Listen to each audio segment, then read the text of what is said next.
El 29 de julio de 2008, Susan Powell, madre de 2 hijos, grabó un video en el que mostraba los bienes que tenía en su casa de Utah, por si acaso le ocurría algo.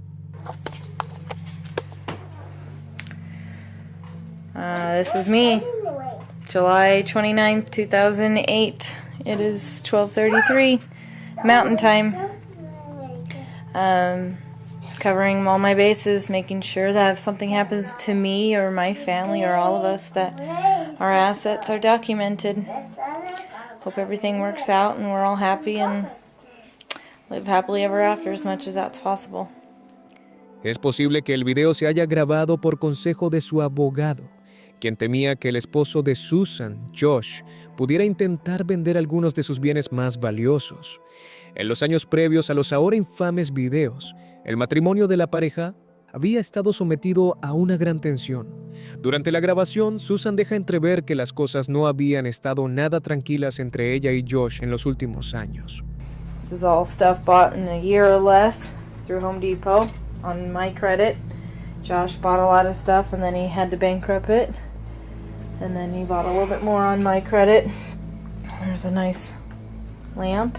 These are things to roll wood with. And I had necklaces too. I don't know where those are. I just got in a rage, as you can see, and broke this. There's duds and pearls and opals in there. Broke this and threw all my DVDs and made a mess. Because he was angry at me. This was about a year or two back. Aunque Susan había consultado a un abogado especializado en divorcios para separarse de su esposo, en 2009 seguían viviendo juntos, casi 1 año y medio después de que se grabara el video. La mañana del 6 de diciembre de ese año, Susan fue a la iglesia con sus 2 hijos, tras lo cual recibió la visita de una vecina.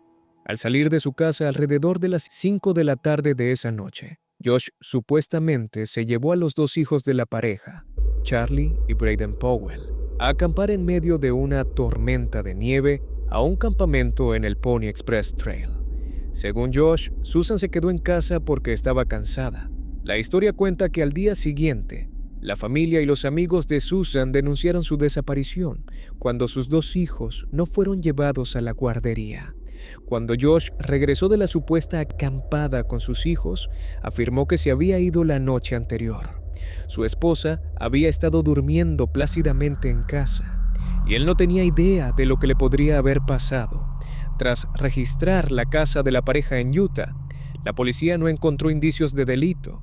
Sin embargo, las cosas se volvieron cada vez más extrañas a medida que avanzaba la investigación. Dentro de la caja de seguridad de Susan en el banco donde trabajaba, la policía encontró un testamento escrito a mano en el que Susan afirmaba que Josh había contratado una póliza de seguro de vida por valor de $1 millón a su nombre unas semanas antes. De manera inquietante también escribió: "Si muero, puede que no sea un accidente". Aproximadamente 10 días después de que ella desapareciera en circunstancias misteriosas, las autoridades también descubrieron que Josh había presentado la documentación para retirar dinero de una cuenta de jubilación y fue declarado oficialmente sospechoso en el caso. Curiosamente, la familia y los amigos de Susan informaron de que Josh nunca pareció mostrar un interés genuino en encontrar a su esposa durante las labores de búsqueda. A pesar de la gran cantidad de pruebas en su contra, Josh Powell nunca fue acusado formalmente en relación con la desaparición de su esposa. Durante la investigación, la policía interrogó a los 2 hijos de la pareja, pero fue difícil obtener información útil de ellos debido a su edad. Mencionaron que Josh se había llevado a Susan con ellos en su viaje de campamento la noche de su desaparición, pero también hicieron afirmaciones descabelladas, incluida la acusación de que habían llegado al campamento en avión. Esto hizo imposible utilizar sus declaraciones como evidencia de que Josh era responsable de la desaparición de Susan. Poco después de que Josh y sus 2 hijos regresaran a su estado natal, Washington, las autoridades determinaron que no era seguro que Braden y Charlie vivieran con su padre. En medio de la investigación, Josh perdió la custodia de los niños. Aquí es donde las cosas tomaron un giro extremadamente inquietante. El 5 de febrero de 2012, Más de 2 años después de la desaparición de Susan, una funcionaria de servicios de protección infantil llevó a los 2 niños a la casa de Josh para lo que se suponía que sería una visita supervisada.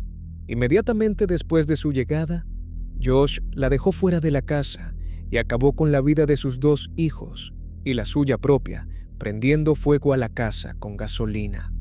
Si su comportamiento durante las fases iniciales de la investigación ya era sospechoso, los crímenes indescriptibles que Josh cometió aquel día de 2012 fueron una confesión de culpabilidad tan clara como se puede esperar en un caso como este. Tras el trágico incidente, la policía comenzó a investigar al hermano y al padre de Josh, de quienes sospechaban que sabían más sobre el caso de lo que dejaban entrever. Aunque tenían pruebas sólidas que sugerían que Michael, el hermano de Josh, lo había ayudado a ocultar el cuerpo de Susan, la investigación llegó a un punto muerto cuando Michael también se quitó la vida en 2013. Más de una década después, el padre de Susan ganó una demanda de $100 millones contra el estado de Washington por negligencia y por no proteger a los 2 niños que se suponía que estaban bajo la custodia del estado. Donó una gran parte de la indemnización a una organización benéfica que apoya a sobrevivientes de violencia doméstica. Casi 15 años después de su desaparición y del asesinato de sus 2 hijos, la gente sigue reuniéndose cada año en Puyallup, Washington, la ciudad natal de Susan, para presentar sus respetos y honrar su memoria. El último video que grabó Susan, en el que documentaba sus bienes, recibió mucha más atención después de que todo hubiera sucedido. En retrospectiva, el video se percibe de una manera mucho más inquietante. Los comentarios de Susan, como "estoy grabando esto por si acaso pasa algo", hacen que uno se pregunte si ella sabía que su esposo era capaz de hacer algo tan horrible mientras ella filmaba. A lo largo de los años, el padre de Susan ha recibido avisos sobre posibles lugares donde podrían estar enterrados los restos de su hija, incluyendo minas abandonadas en Utah y otros lugares aislados. Lamentablemente, todas las pistas han resultado ser falsas alarmas, y es muy poco probable que los restos de Susan sean encontrados alguna vez. Amber Tuccaro era una mujer de 20 años perteneciente a las Primeras Naciones de Canadá, originaria de Fort McMurray, Alberta. En agosto de 2012, voló desde Alberta al Aeropuerto Internacional de Edmonton y reservó una habitación de hotel con su hijo de 1 año y una amiga para unas breves vacaciones.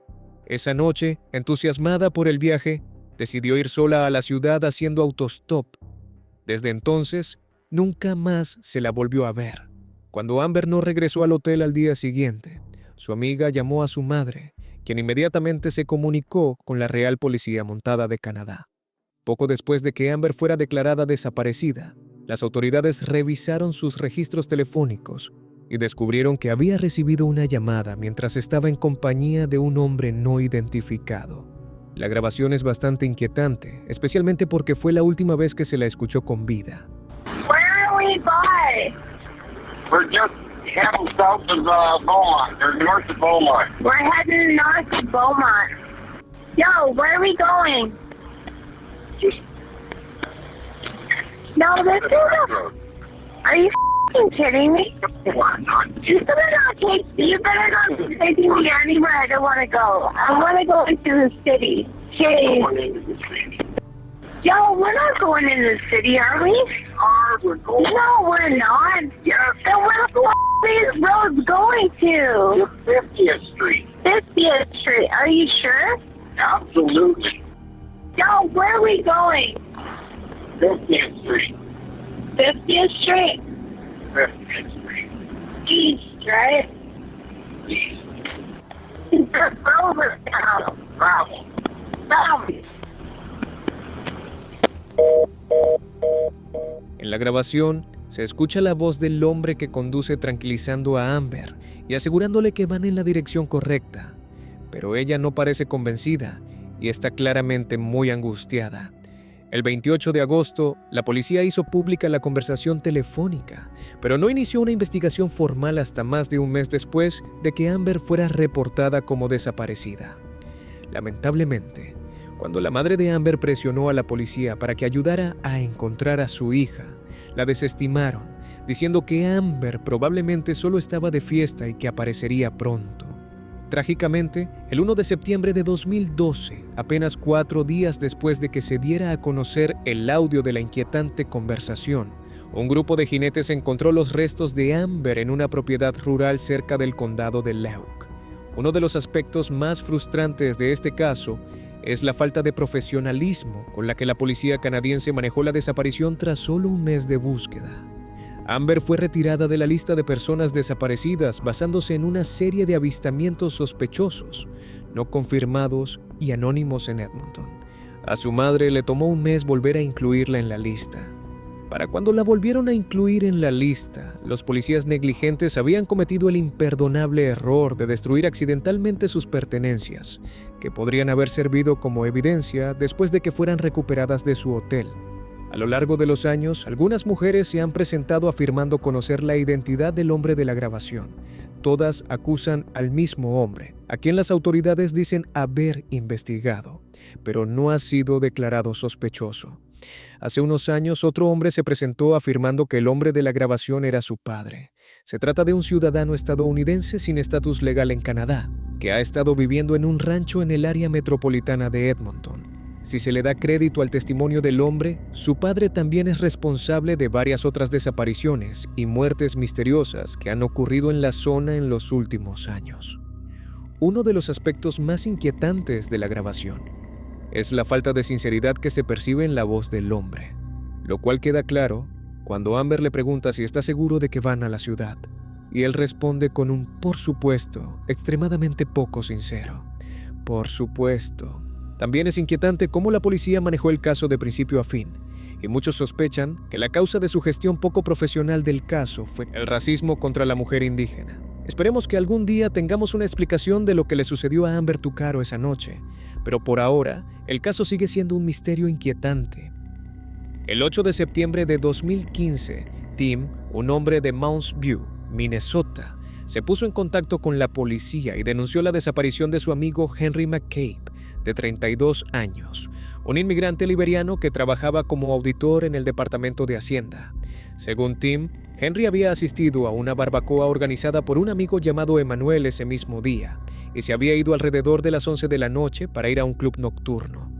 Tras entrevistar a los dos conocidos que habían estado con Henry en el club nocturno Pavlitsky's de Spring Lake la noche de su desaparición, la policía se dio cuenta de que se enfrentaban a un caso complicado.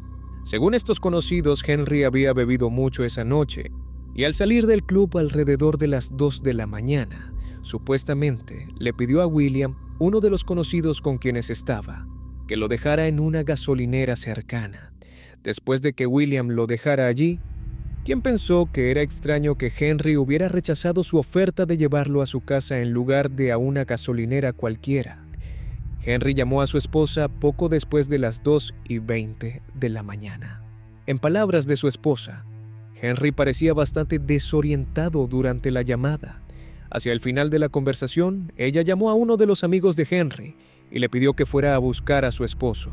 Aunque el amigo no contestó, los últimos 2 minutos de la conversación entre Henry y su esposa quedaron grabados en el buzón de voz de este. El contenido de la conversación es bastante inquietante.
Es casi imposible distinguir ninguna de las palabras del audio, y la mezcla de gruñidos, gemidos y gritos hace que sea difícil saber qué pensar de la grabación. No hace falta decir que el mensaje de voz es bastante inquietante. Casi parece que los gritos provienen de alguien a quien están atacando, pero obviamente no podemos saberlo con certeza. Esa misma noche, otro conocido llamó a Henry y más tarde le dijo a la policía que parecía como si Henry se hubiera metido en una pelea con alguien en medio de la llamada. Curiosamente, aunque Karine McCabe, la esposa de Henry, mencionó que los sonidos que su esposo hacía durante la llamada eran muy inusuales en él, por lo general se expresaba con total claridad. Solo hizo una llamada a uno de los amigos de Henry para intentar que fueran a recoger a su esposo. Cuando no lo consiguió, se volvió a la cama de inmediato. Aún más extraño fue que, durante su interrogatorio, Karine le repitió varias veces a la policía que sabía que Henry estaba vivo, aunque no tenía pruebas para demostrarlo directamente. Después de que se grabara este mensaje de voz extremadamente inquietante, los registros telefónicos de Henry mostraron que había llamado a un número de Texas más de 20 veces ese día. Sin embargo, cuando la policía intentó rastrear el número, resultó que ya no estaba en servicio. Es imposible saber si las llamadas las hizo Henry u otra persona, pero tras la inquietante conversación con su esposa, los registros telefónicos revelaron que, en los días posteriores a su desaparición, se realizaron varias llamadas desde el teléfono de Henry a ese mismo número, ahora desconectado. A medida que avanzaba la investigación, las cosas se volvían cada vez más extrañas. Curiosamente, la policía nunca encontró imágenes del auto rojo de William llegando a la gasolinera donde supuestamente había dejado a Henry, a pesar de que revisaron todas las tomas de esa noche. Más tarde, William cambió su versión de los hechos, alegando que, tan pronto como dejó a Henry, se subió de inmediato al auto y lo llevó a otra gasolinera a unos 3 kilómetros de distancia. Más tarde, un informante confidencial del FBI reveló que, durante las búsquedas que tuvieron lugar tras la desaparición, Emanuel, el anfitrión de la barbacoa, y otros 3 hombres solían pararse a unos metros del resto del grupo de búsqueda y hablar entre ellos de manera sospechosa. Aún así, nunca se determinó si tuvieron algo que ver con la desaparición.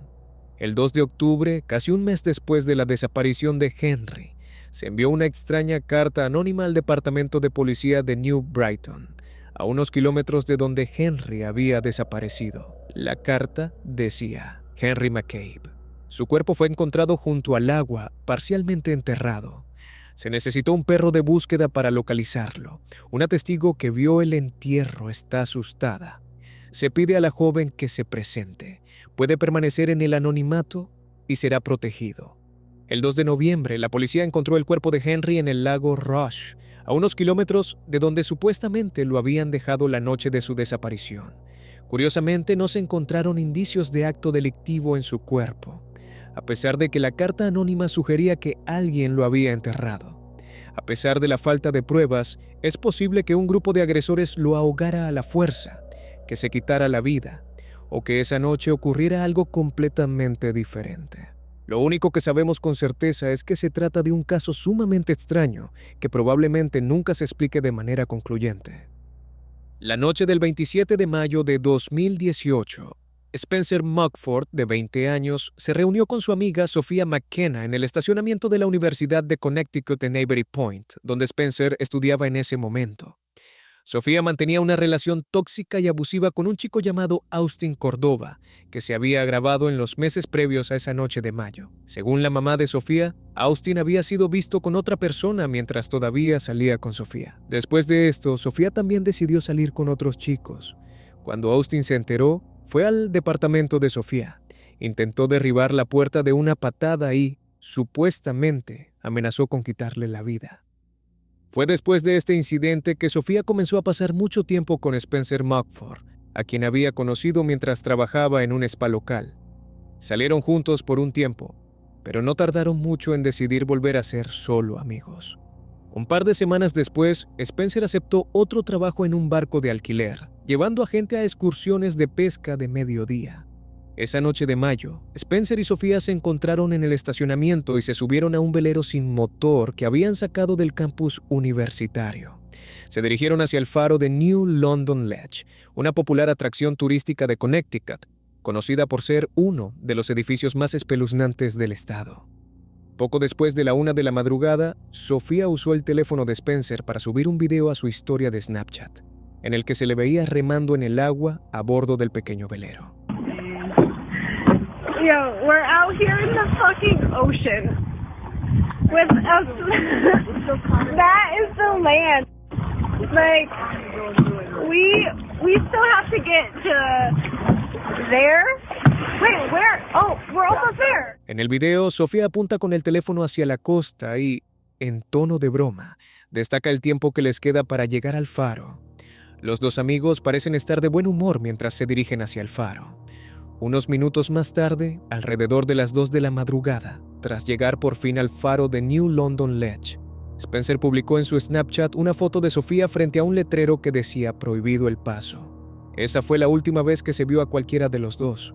Al día siguiente, Austin se comunicó con la madre de Sofía, Michelle, para decirle que estaba preocupado porque no había sabido nada de ella, a pesar de que tenían planes de ir de compras juntos. Fue entonces cuando Michelle se dio cuenta de que había recibido varias llamadas perdidas de un número desconocido entre las 2 y 5 de la mañana y las 2 y 9 de la mañana de la noche anterior. Devolvió la llamada al número desconocido y se dio cuenta de que era el celular de Spencer.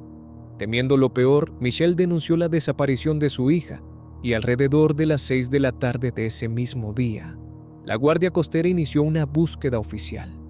Durante la búsqueda, encontraron el auto de Sofía estacionado en el estacionamiento Yukon con su celular aún dentro, lo que explicaba por qué había usado el teléfono de Spencer para llamar a su madre.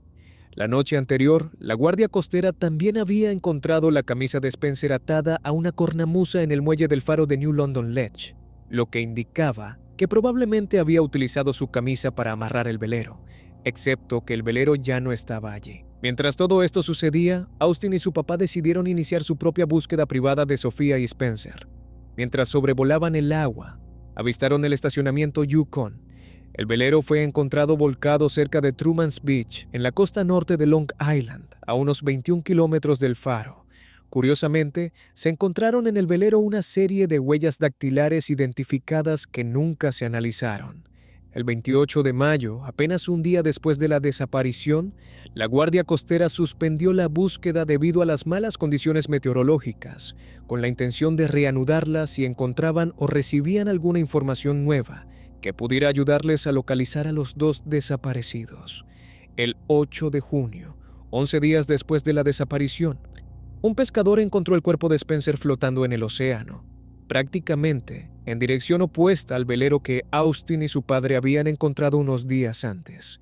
Se detectaron tanto alcohol como THC en el organismo de Spencer, aunque la causa oficial de la muerte fue ahogamiento accidental sin indicios de agresión. No tardó mucho en surgir una serie de teorías oscuras sobre por qué Spencer se había ahogado. El cuerpo de Sofía no había sido encontrado cuando desapareció. El 22 de julio de 2018 se formó el grupo de Facebook Finding Sophia McKenna, donde la gente se unió para tratar de reconstruir lo que le había sucedido.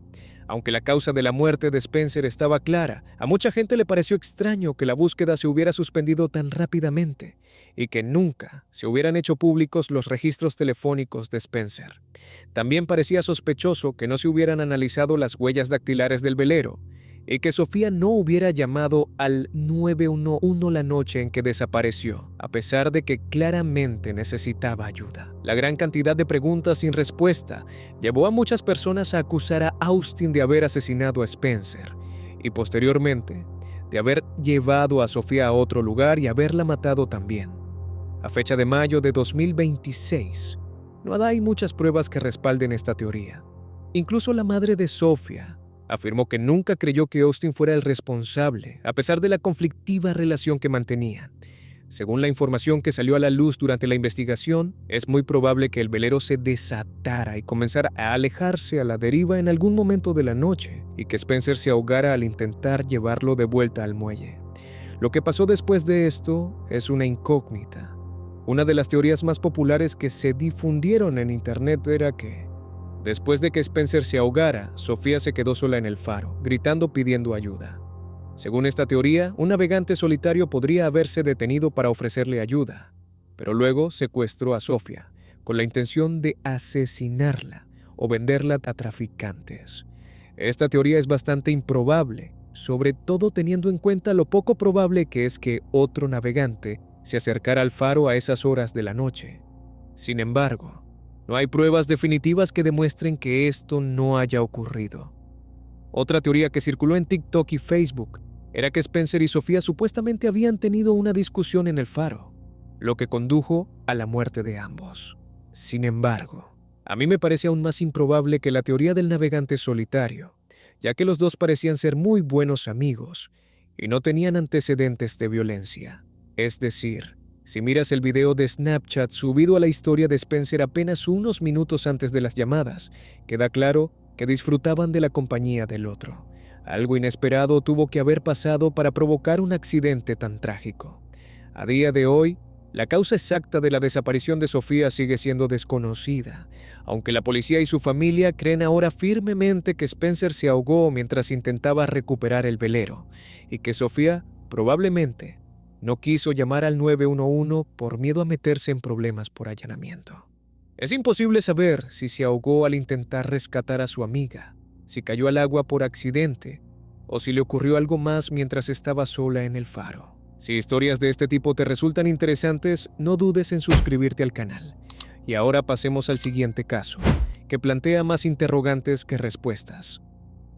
En octubre de 2023, un grupo de 12 estadounidenses viajó a Guatemala para participar en un retiro de yoga Be the Change, a orillas del hermoso lago Atitlán, el lago más profundo de Centroamérica. Entre ellos se encontraba Nancy Eng, una mujer de 29 años de California que había asistido al mismo retiro el año anterior con el mismo instructor y lo había disfrutado tanto que decidió volver en 2023. Alrededor de las 10:30 de la mañana del 19 de octubre, 10 personas del grupo salieron a practicar kayak en el lago Atitlán. Antes de remar hacia el centro del lago, se grabó un video de todo el grupo del retiro en el que se veía a Nancy saludando a la cámara a unos metros de la orilla.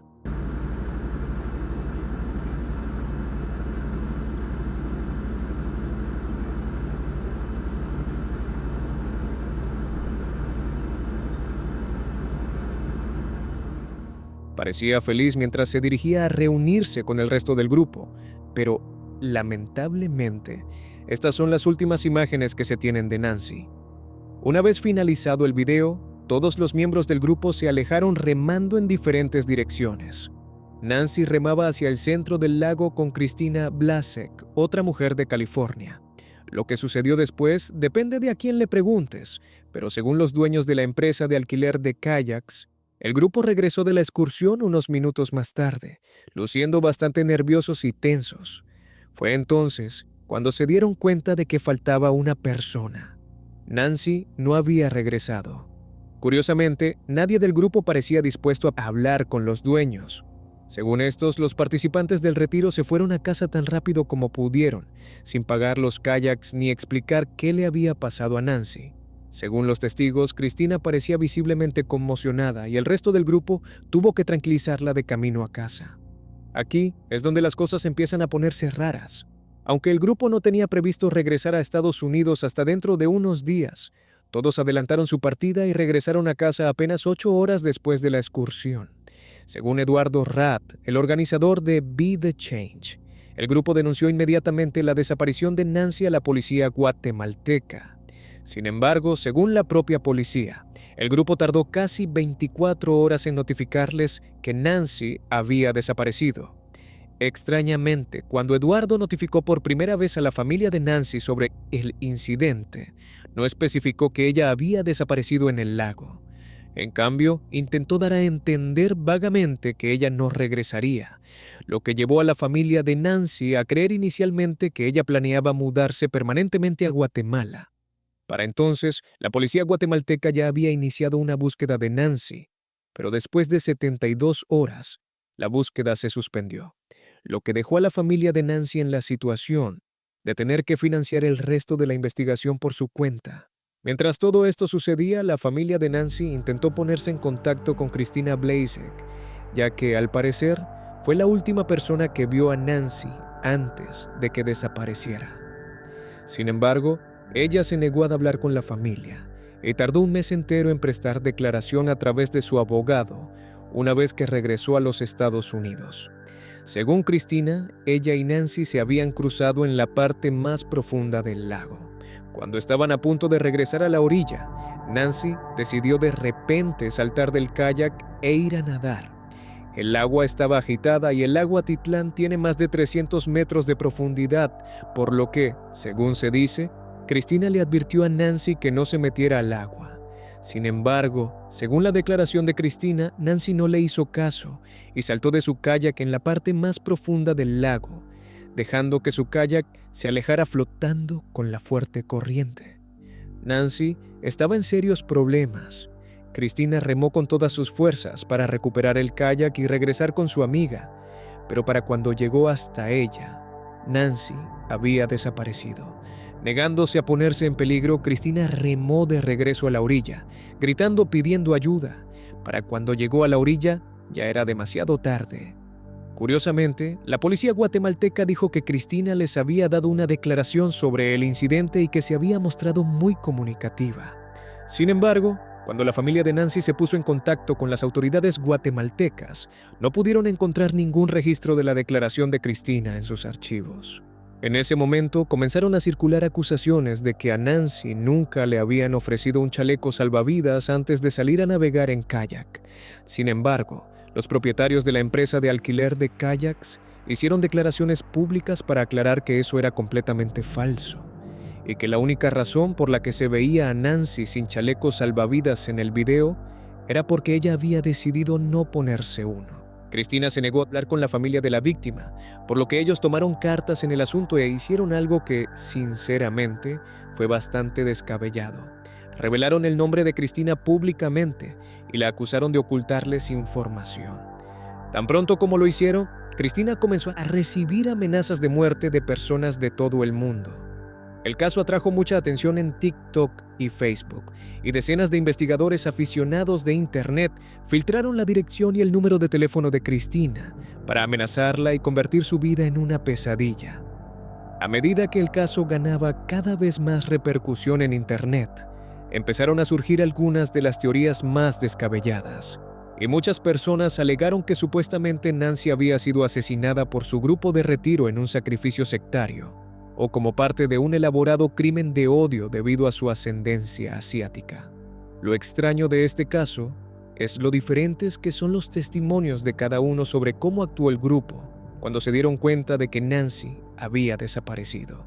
Si hubieran sido más transparentes, no sería tan difícil creer que todo lo que dijo Cristina era cierto.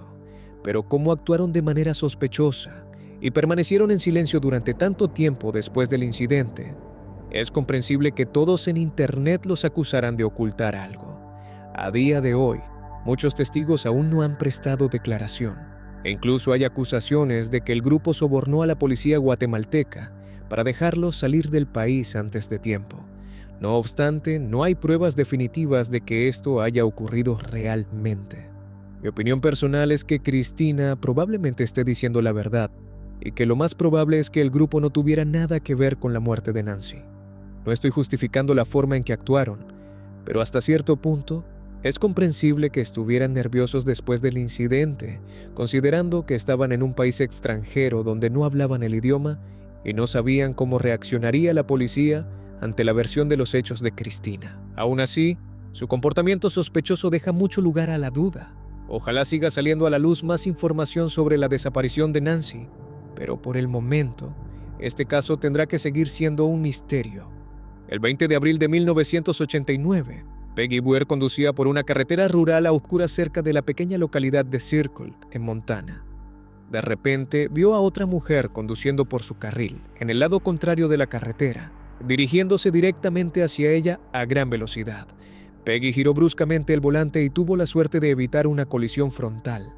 Por desgracia, Carol Weitz, la mujer que iba en el auto detrás de Peggy, no tuvo tanta suerte.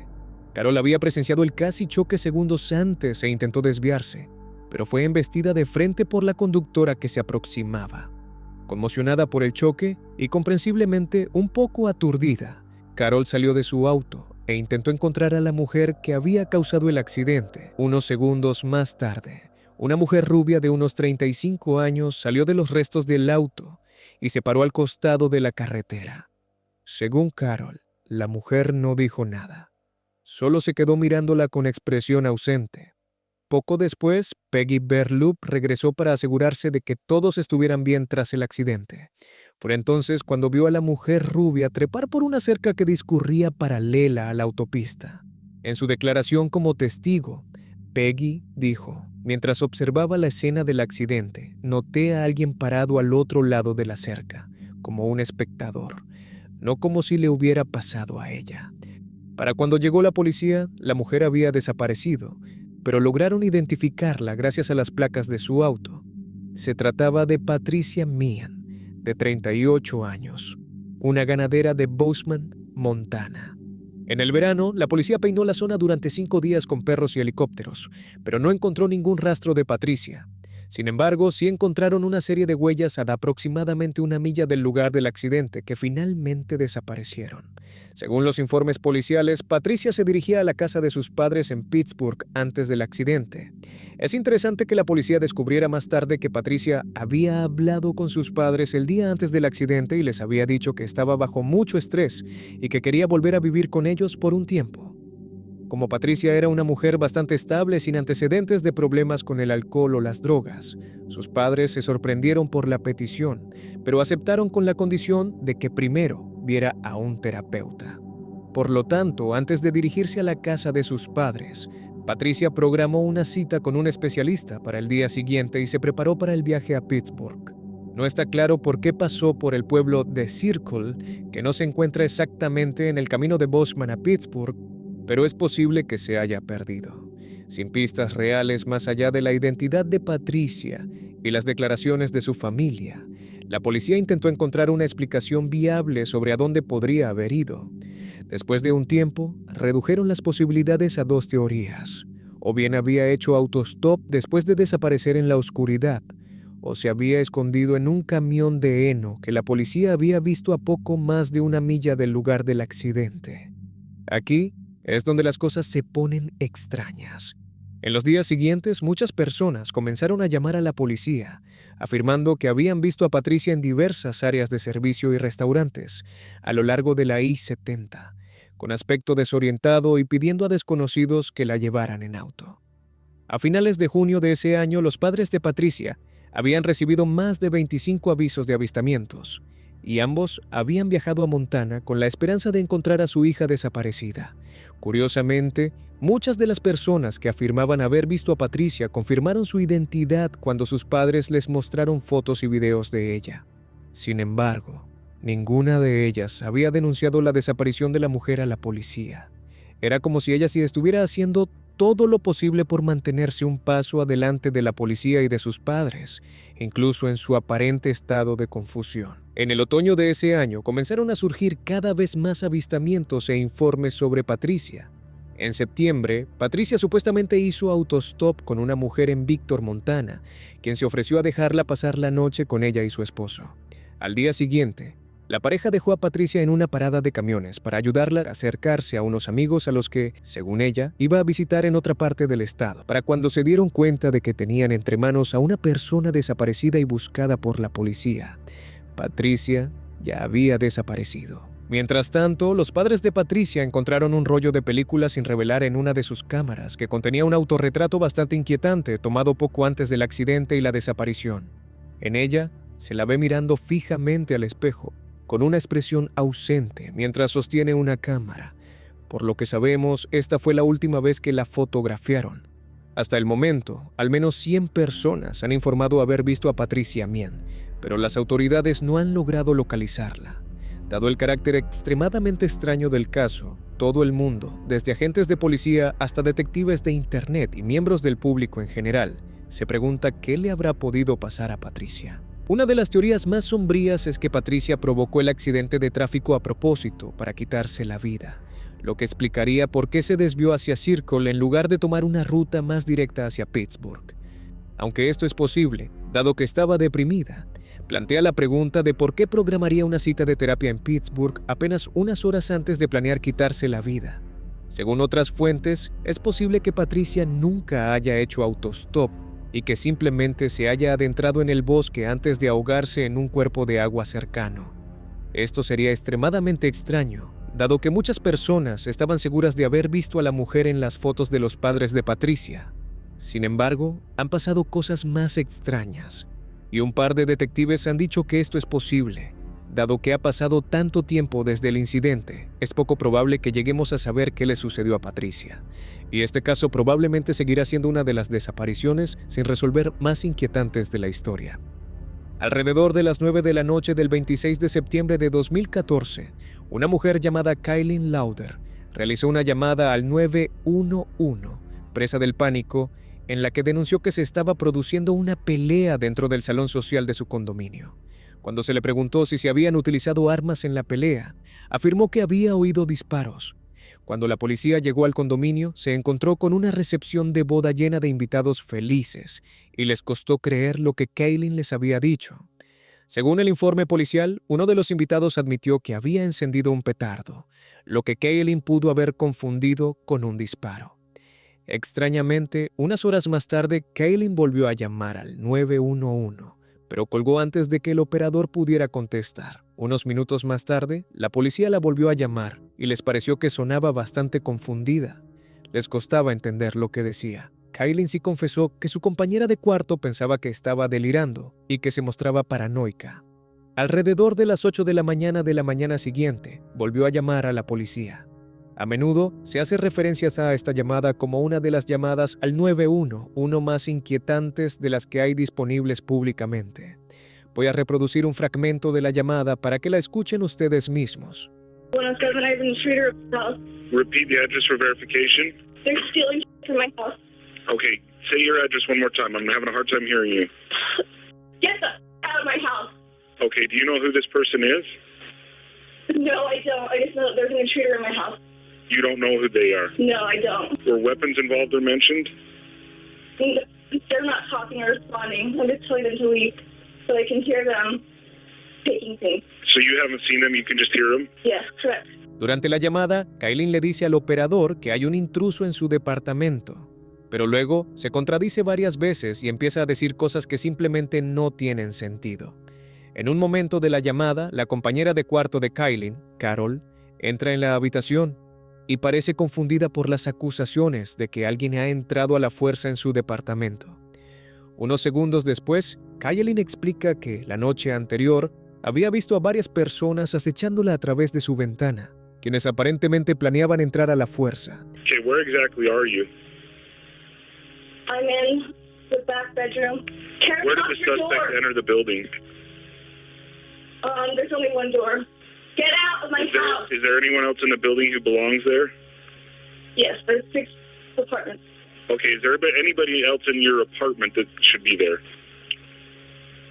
I believe she's here. I have a roommate. Hey, Karen, lock the door. There's something going on there. Come here. Yeah. We might have left.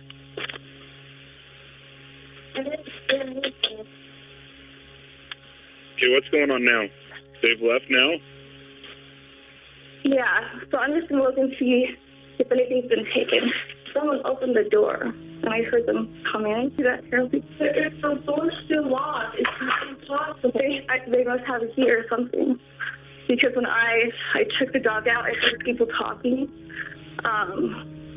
There was people last night, sitting outside the window. And so they, were scoping us out or something. Why is the door still locked? Well, I can't explain that, but I heard, 2 people talking.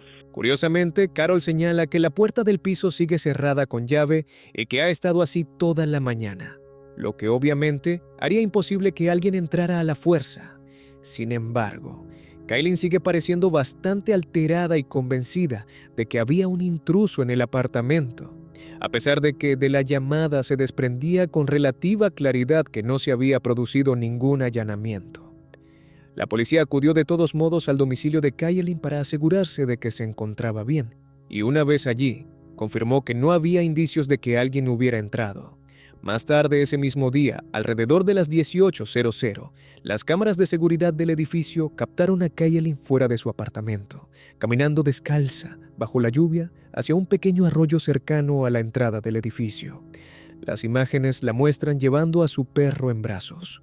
Mientras regresa a su apartamento desde el arroyo, no queda claro si está hablando sola o con su perro, pero su comportamiento parece sin duda un poco extraño.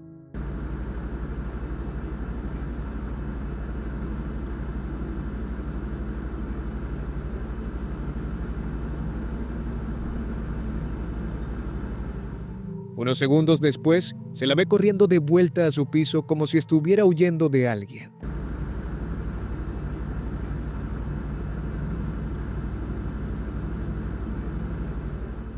Por desgracia, ese vídeo fue la última vez que se la vio con vida. Desapareció ese mismo día tras dejar su teléfono, su perro, sus zapatos y su cartera en casa. Durante la investigación policial posterior, su familia reveló que nunca dejaba sola a su perro, Phyllis, durante más de una hora e incluso se la llevaba a eventos especiales, como bodas y graduaciones. Desde el principio, la policía alegó que Kailyn parecía padecer una enfermedad mental. A pesar de peinar toda la zona, la búsqueda inicial de Kailyn no tuvo éxito. No fue hasta 2 meses y medio después, el 1 de diciembre de ese año, cuando su cuerpo fue descubierto por un equipo de trabajadores de West Valley City que inspeccionaba una tubería de desagüe.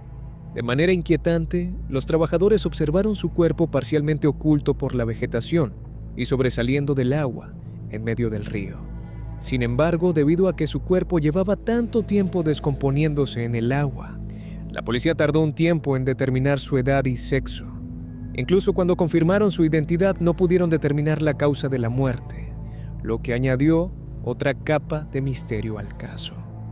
Desde el momento en que se descubrió el cadáver, la familia de Kailyn afirmó que se trataba de un acto delictivo, pero esto fue imposible de confirmar debido al avanzado estado de descomposición del cuerpo. Curiosamente, su cuerpo fue hallado bastante lejos del lugar donde las autoridades especulaban que había caído accidentalmente al arroyo y se había ahogado. El río al que supuestamente se cayó es bastante poco profundo, por lo que parece poco probable que su cuerpo pudiera haber sido arrastrado hasta el lugar donde fue hallado, sin enredarse en una rama o quedarse atascado en el barro, incluso con la fuerte lluvia. Aunque las autoridades dictaminaron que la muerte fue un ahogamiento accidental derivado de lo que supusieron que fue un episodio psicótico, hay muchos detalles en el caso que simplemente no cuadran. Para empezar, Kailyn no tenía realmente antecedentes de enfermedad mental, aunque le costaba encontrar trabajo y, según se informa, llevaba unos meses sintiéndose un poco deprimida. Según el testimonio de su padre, casi todas las demás personas de su entorno la describían como una persona estable y relativamente feliz. Sin embargo, a principios de 2014 había conseguido un trabajo, pero la despidieron unos meses después. Según su padre, esto la dejó un poco deprimida. En las semanas previas a su desaparición, la rechazaron para otro trabajo, lo que probablemente no ayudó a su estado emocional. Descubrí que había habido algunos acontecimientos en el pasado de Kailyn que podrían haber contribuido al deterioro de su estado mental. 3 años después de graduarse en la universidad en 2006, su hermano gemelo mató accidentalmente a su tío mientras ambos se encontraban bajo los efectos de las drogas. Por este delito fue condenado a 5 años de prisión. Aunque el incidente la afectó claramente, ella se mantuvo estable y no mostró signos de deterioro de su salud mental. Al menos, no hasta el punto de empezar de repente a realizar inquietantes llamadas al 911 y parecer delirante. Por lo que he averiguado, hay 2 teorías principales para explicar lo que le sucedió a Kailyn. La primera es que Kailyn sufrió un brote psicótico repentino debido al estrés de no poder encontrar trabajo. Los investigadores que propusieron esta teoría afirmaron que Kailyn probablemente caminó descalza bajo la lluvia hasta que se cansó tanto que cayó al río. Aunque esto es una posibilidad, algo que me llama la atención de esta teoría es que nadie informó de haber visto a Kaylin caminando por la calle el día que desapareció. La segunda teoría es que, aunque Kaylin fuera un poco paranoica, tenía motivos para temer que alguien quisiera hacerle daño. Si realmente la estaban acosando la noche antes de que llamara al 911 para denunciar el supuesto tiroteo, su acosador podría haberla matado antes de que la policía pudiera intervenir. Sin embargo, según el testimonio de su compañera de piso, es posible que Kaylin simplemente se lo estuviera imaginando todo debido al deterioro de su estado mental. En última instancia, es posible que nunca sepamos la verdad. El caso dejó tras de sí docenas de preguntas sin respuesta. Para empezar, ¿con quién estaba hablando realmente Kaylin en el vídeo de vigilancia? ¿Era solo su perro? ¿Hablaba consigo misma o con otra persona? ¿Por qué andaba descalza bajo la lluvia para empezar? Y si estaba paranoica y delirante, ¿qué pudo haber desencadenado su crisis nerviosa? Habiendo transcurrido más de 10 años desde el incidente, es muy probable que lo que le sucedió a Kaylin Lauder la noche del 26 de septiembre de 2014 siga siendo un misterio. El 12 de septiembre de 1987, Dale Kerstetter, un guardia de seguridad y encargado de mantenimiento de 50 años, acudió a trabajar a la planta de Corning Glass Works en Bradford, Pensilvania, como solía hacer, a las 23:00 horas.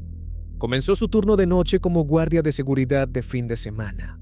A la mañana siguiente, alrededor de las 7 de la mañana, el guardia de seguridad del turno de día, John Lindquist, llegó para relevar a Dale, pero no lo encontró por ninguna parte.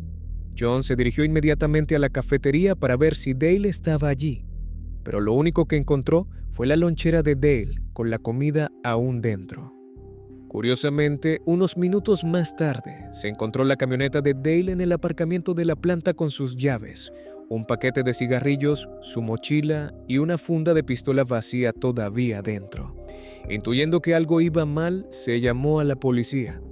Se llevaron perros de rastro a la planta para encontrar a Dale. Unos minutos más tarde, los perros siguieron el rastro de Dale hasta la segunda planta, donde se encontraba el horno de vidrio de la planta, junto con unos valiosos tubos de platino. Esto era extraño, ya que Dale rara vez iba a esa parte del edificio y no tenía motivos para acercarse a los tubos. Fue entonces cuando el director de la planta decidió revisar las grabaciones de seguridad de la noche anterior. Lo que encontró fue inquietante. Las imágenes originales del incidente son extremadamente granuladas debido al lento proceso de deterioro de las grabaciones antiguas y son inútiles para este vídeo. El vídeo que estás a punto de ver es una recreación de las imágenes que se supone que es perfectamente precisa según mi investigación.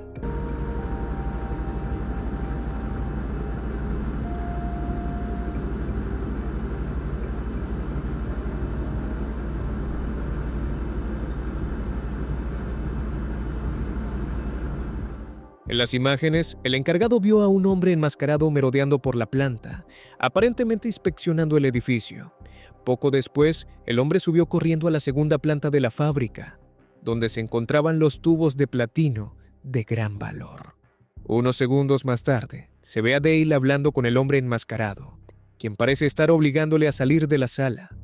Mientras el hombre enmascarado arrastra a Dale fuera de la sala agarrándole del brazo, este mira directamente a la cámara de seguridad.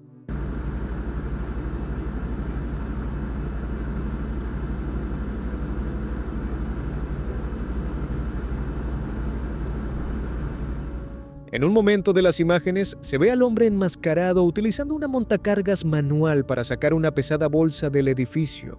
Esa noche, fueron robados de la planta tubos de platino por valor de $250,000 y de Dale Kerstetter nunca más se supo nada. Tras su misteriosa desaparición surgieron varias teorías para explicar si fue una víctima inocente o un colaborador interno en el robo de alto riesgo. Según la familia de Dale, él nunca habría participado en un delito como este porque simplemente no era ese tipo de persona. Se le describía como un hombre honesto, leal, amante de la familia y alegre que simplemente se encontraba en el lugar equivocado en el momento equivocado. Es posible que Dale viera al hombre enmascarado en algún momento durante su turno y que, Cuando fue a investigar, el hombre lo coaccionara para que cooperara y luego lo asesinara. La bolsa que el hombre sacaba del edificio con una carretilla elevadora podría haber contenido el cuerpo de Dale, junto con los tubos de platino.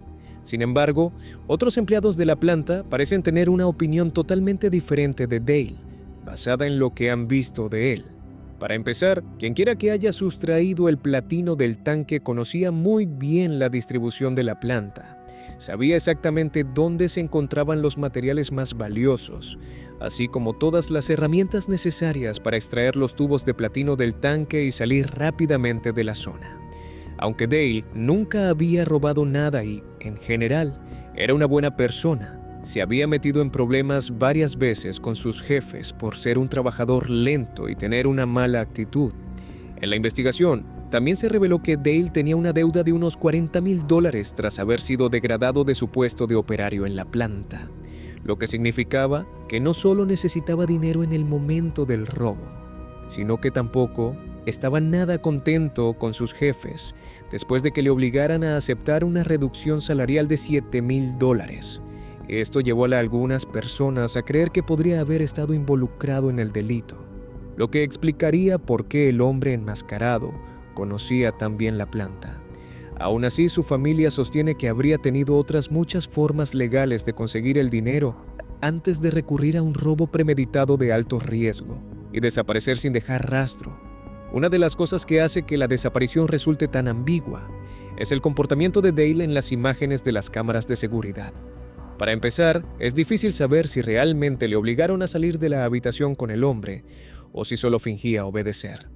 Cuando mira a la cámara, es imposible saber si estaba pidiendo ayuda en silencio o haciendo un gesto de desafío hacia sus antiguos empleadores. A día de hoy, se desconoce si Dale fue asesinado tras ser testigo involuntario de un crimen o si era un colaborador interno que abandonó a toda su familia por dinero. La tarde del 2 de junio de 2007, Kelsey Smith, de 18 años, salió de compras sola. Acababa de graduarse de la preparatoria 9 días antes y quería comprarle un regalo a su novio, John, por su 6º mes de noviazgo. Sin embargo, lo que debía ser una salida rápida y sin incidentes a las tiendas se convirtió en una tragedia. Al principio, todo parecía normal. Salió de su casa en Overland Park, Kansas, alrededor de las 6:30 de la tarde y llegó sin problemas al Target cerca del centro comercial Oak Park Mall unos 30 minutos después. Incluso llamó a su madre poco después de llegar a la tienda para preguntarle dónde podía encontrar cajas de regalo. Desafortunadamente, esa fue la última conversación que alguien tuvo con ella. Su familia comenzó a preocuparse cuando pasó más de una hora y ella aún no había regresado a casa. No había dejado ningún mensaje sobre un retraso inesperado y su teléfono se desviaba directamente al buzón de voz. Kelsey era el tipo de persona que llamaba a sus padres si iba a llegar incluso unos minutos tarde. Por eso, que desapareciera así era muy inusual. Por esas mismas horas, John se presentó en la casa de Kelsey para recogerla para su cita. Desafortunadamente, él tampoco sabía nada sobre su paradero. Temiendo lo peor, su familia presentó una denuncia por desaparición. Mientras tanto, su hermana y John comenzaron a buscarla por la ciudad, con la desesperada esperanza de que simplemente se hubiera quedado varada en algún lugar por algo menor, como un problema con el auto. Aunque finalmente encontraron una pista, esta generó más preguntas de las que respondió. Mientras registraban los alrededores de Target, vieron su auto estacionado frente a Macy's, en el lado opuesto del centro comercial Oak Park Mall, a unos 800 metros de su última ubicación conocida. Esto ya era bastante extraño de por sí. Sin embargo, lo más preocupante fue el estado en que lo encontraron. Estaba completamente abierto y lo único que faltaba, además de Kelsey, era su teléfono celular. Todas sus pertenencias, incluido el regalo que le había comprado a John unas horas antes, y su bolso, seguían en el auto. Esto planteó la pregunta: ¿qué pudo haberla llevado a abandonar su auto en ese estado? Afortunadamente, Macy's tenía una cámara de seguridad enfocada hacia el estacionamiento, lo que permitió a los investigadores obtener las imágenes y analizarlas en busca de posibles pistas. Sin embargo, nada los habría preparado para lo que estaban a punto de descubrir. Las imágenes de CCTV mostraban al auto entrando al estacionamiento a las 9:17 de la noche, más de 2 horas después de que se supiera por última vez de Kelsey. Sin embargo, en lugar de Kelsey, un hombre desconocido que vestía una camiseta blanca salió por la puerta del lado del conductor y huyó rápidamente del lugar. Desafortunadamente, las imágenes eran demasiado borrosas para distinguir cualquier rasgo identificativo, aparte de su ropa. Lo que los investigadores no sabían en ese momento era que el color de su camiseta resultaría crucial en esta investigación. Por ahora, sin embargo, el enfoque estaba en encontrar a Kelsey antes de que fuera demasiado tarde. El siguiente paso en su investigación fue analizar las últimas imágenes conocidas de Kelsey comprando en la tienda Target. Desafortunadamente, estas imágenes no mostraban nada inusual a primera vista. El sistema de vigilancia de Target había capturado todo su recorrido de compras. Las cámaras registraron todo su recorrido. Desde el momento en que entró a la tienda, llamó a su madre y compró el regalo, hasta cuando salió en su auto. Sin embargo, al realizar un análisis fotograma a fotograma, uno de los detectives notó una pequeña anomalía cerca del final del video. Justo cuando la Kelsey estaba a punto de subir a su auto, la cámara captó lo que parecía ser un hombre con una camiseta blanca, corriendo hacia ella en el último segundo. Había muchas posibilidades de que se tratara del mismo hombre que abandonaría su auto en el estacionamiento de Macy's horas más tarde. Con esta nueva información, los investigadores volvieron a ver el video y esta vez notaron algo aún más espeluznante. Mientras Kelsey echaba un vistazo por la tienda, se pudo ver a un hombre con una camiseta blanca siguiéndola por todos los pasillos. La siguió hasta que ella estaba a punto de pagar sus artículos y luego salió corriendo de la tienda antes que ella, probablemente para tenderle una emboscada cuando se subiera al auto. Afortunadamente, la cámara de la entrada logró capturar una imagen más o menos nítida de su rostro, lo que permitió a los investigadores habilitar una línea telefónica de denuncias para cualquiera que lo conociera. Otra cámara también captó la marca y el modelo de su camioneta cuando llegó a la tienda unos minutos antes. Esto redujo considerablemente la búsqueda. Ahora solo necesitaban información sobre quién era el hombre. Después de revisar cientos de denuncias falsas, los investigadores finalmente recibieron una pista de alguien que decía ser su vecino. Reconocieron su rostro y su camioneta en la televisión e inmediatamente llamaron a la policía. Poco después, los agentes arrestaron a Edwin Hall, de 26 años, en su casa. Se estaba preparando para salir del estado para unas supuestas vacaciones con su esposa e hijos. Afortunadamente, los agentes lograron detenerlo antes de que pudiera huir. Para su sorpresa, Edwin admitió de inmediato haber estado en el lugar e incluso confirmó que era el hombre que aparecía en las imágenes. Sin embargo, negó tener nada que ver con Kelsey. Por suerte, su mentira no duró mucho. Los investigadores habían encontrado una huella dactilar desconocida en la hebilla del cinturón de seguridad del auto de Kelsey, cuando lo registraron anteriormente. Sin embargo, no coincidía con ninguna de las huellas que tenían registradas. Pero con el arresto de Edwin, pudieron tomarle las huellas dactilares, las cuales resultaron coincidir perfectamente con la encontrada en el auto de Kelsey. Ese mismo día, la policía también encontró los restos de Kelsey cerca de un lago en Missouri, a unos 32 kilómetros de Target. Nada de esto habría sido posible si la última visita de Kelsey al centro comercial no hubiera sido captada por el sistema de vigilancia de Target. Edwin fue acusado del secuestro y asesinato de Kelsey Smith y fue juzgado en julio de 2008. Se declaró culpable de todos los cargos para evitar la pena de muerte y fue condenado a cadena perpetua sin posibilidad de libertad condicional. La mañana del 12 de febrero de 1993, Denise Bolger estaba de visita en el centro comercial New Strand, en Bootle, Inglaterra, con su hijo de 2 años, James. En un momento dado, mientras hacía las compras, soltó por un instante la mano de James para pagar. Sin embargo, cuando se dio la vuelta, James había desaparecido sin hacer ruido. Presa del pánico, comenzó a buscarlo de inmediato, con la esperanza de que solo estuviera deambulando por el centro comercial. Sin embargo, James no aparecía por ningún lado. También llamó a la policía, que llegó en cuestión de minutos y comenzó a buscar a James en las calles aledañas. Durante los 2 días siguientes, más de 100 agentes peinaron las calles de Bootle, mientras que equipos en helicóptero rastreaban el canal. A pesar de sus esfuerzos combinados, sin embargo, no encontraron ni una sola pista que pudiera llevarlos hasta James. Lo que inicialmente parecía un simple caso de desaparición de un niño, resultaría ser uno de los crímenes más perturbadores del siglo XX. El 14 de febrero, un grupo de niños descubrió los restos de James en una vía férrea a 4 kilómetros del centro comercial. Su cuerpo había sido cortado por la mitad por un tren que pasaba. Sin embargo, eso era solo la punta del iceberg. Una autopsia posterior reveló que James había sufrido un total de 42 lesiones en todo el cuerpo, incluidas 10 fracturas de cráneo. Aunque los detalles gráficos del estado de James son demasiado espantosos para mostrarlos en YouTube, solo pueden describirse como un acto de pura crueldad inhumana. Alguien había pasado mucho tiempo infligiendo dolor al pobre niño antes de que muriera inevitablemente a causa de sus heridas. Sin embargo, la revelación más impactante del caso aún estaba por llegar.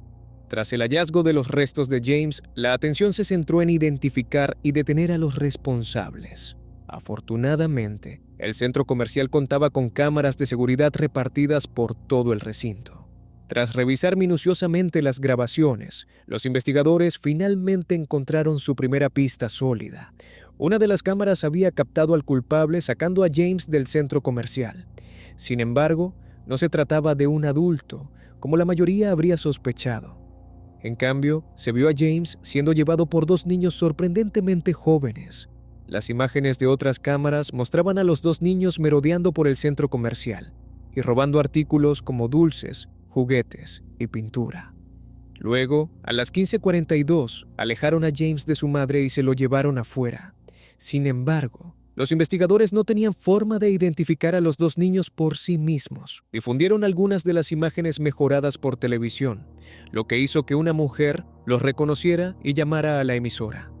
El 18 de febrero, 6 días después del asesinato de James, la policía detuvo a John Venables y Robert Thompson, de 10 años, en sus respectivos hogares. Lo que siguió fue un extenso interrogatorio de 20 horas de duración. Al principio, los 2 intentaron negarlo todo, pero tras cierta presión, John cedió y confesó diciendo: Yo maté a James. Yo lo hice. Nosotros lo hicimos. ¿Le dirás a su mamá que lo siento? La policía también entrevistó a unos 38 testigos que vieron a James, John y Robert juntos esa noche, con el fin de obtener una visión completa de lo ocurrido. John y Robert faltaron a la escuela el 12 de febrero y fueron al centro comercial con el propósito expreso de secuestrar a un niño. Como uno de ellos confesó más tarde, planeaban llevar a James a una carretera muy transitada y empujarlo hacia el tráfico que se aproximaba. Sin embargo, en algún momento entre el momento en que lo apartaron de su madre y el momento en que abandonaron la zona, su plan dio un giro inesperado. En su lugar, lo llevaron a las vías del tren. Una vez que se quedaron solos, obligaron a James a soportar lo inimaginable hasta que finalmente falleció. Luego arrastraron su cuerpo hasta las vías del tren para que su muerte pareciera un accidente, antes de regresar a casa. Dado que demostraron comprender la gravedad de sus actos, John y Robert se enfrentaron a un juicio como adultos en noviembre de 1993. Las pruebas en su contra eran abrumadoras. Los investigadores encontraron gotas de la sangre de James en su ropa, huellas de sus zapatos en el cuerpo de la víctima y muchas otras pruebas que no dejaban lugar a dudas sobre su culpabilidad. Fueron declarados culpables y se convirtieron en los asesinos condenados más jóvenes del siglo XX. Sin embargo, a pesar de haber sido juzgados como adultos, su sentencia se ajustó a su edad. Fueron condenados a prisión indefinida, con un mínimo de 8 años tras las rejas. Después de 8 años, en 2001, John Venables fue puesto en libertad con una nueva identidad para protegerlo de la venganza pública. Sin embargo, fue enviado de nuevo a prisión en repetidas ocasiones por incumplir las condiciones de su libertad condicional, y se determinó que seguía representando un peligro para los niños. Robert Thompson sigue en libertad bajo licencia y no ha reincidido desde su liberación inicial.